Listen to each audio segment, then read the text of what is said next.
Hello everyone. అందరికీ నమస్తే. అందరూ ఎలా ఉన్నారు? బాగున్నారా? నేను కూడా బాగున్నాను. ఇదైతే ఈరోజు మార్నింగ్ వ్లాగు. ఈరోజు బ్రేక్‌ఫాస్ట్ రెసిపీ అయితే పొంగనాలైతే ప్రిపేర్ చేస్తున్నాను. సో, దోసపిండి బ్యాటర్‌ని అయితే ఇలా గిన్నెలోకి అయితే వేసుకునేసి, కొద్దిగా ఉప్పుని, పసుపుని, ఉల్లిపాయ ముక్కలు, పచ్చిమిర్చి, అలాగే కరివేపాకు, కొత్తిమీర వేసుకునేసి, ప్యాన్ బాగా వేడయిన తర్వాత ఆయిల్ వేసుకునేసి, ఇలా పొంగనాలైతే ప్రిపేర్ చేస్తున్నాను. మా ఇంట్లో ఈ బ్రేక్‌ఫాస్ట్ రెసిపీ అందరికీ ఇష్టమే. మీకు కూడా ఇష్టమా? ఇష్టమైతే కామెంట్ చేయండి. ఇంక మా హస్బెండ్ అయితే మార్నింగే అయితే ఈరోజు ఏ షిఫ్ట్ ఉండేసి వెళ్ళారు. ఇంకా తనేం చెయ్యడు బ్రేక్‌ఫాస్ట్. ఇప్పుడు నేను, మా బుడ్డోళ్ళు ఇద్దరము అయితే ఈ బ్రేక్‌ఫాస్ట్ అయితే చేస్తాము. ఇంకా ఈరోజు మా పెద్ద పాప సహస్రాకైతే స్కూల్‌లో పేరెంట్స్ మీటింగ్ ఉంది. సో, ఫాస్ట్‌గా తినేసి రెడీ అయిపోవాలి.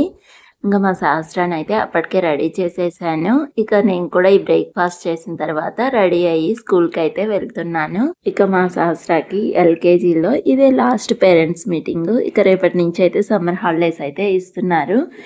వీళ్ళకి పేరెంట్స్ మీటింగ్ అయితే 2 మంత్స్‌కి ఒకసారి అలా అయితే పెడతారు.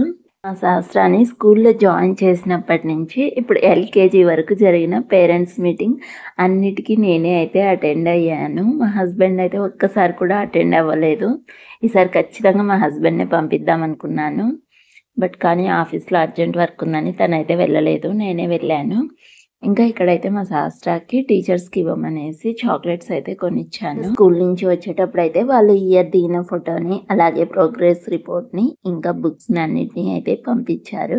చిన్న మినీ బ్లాగ్ నచ్చితే please like, share and subscribe.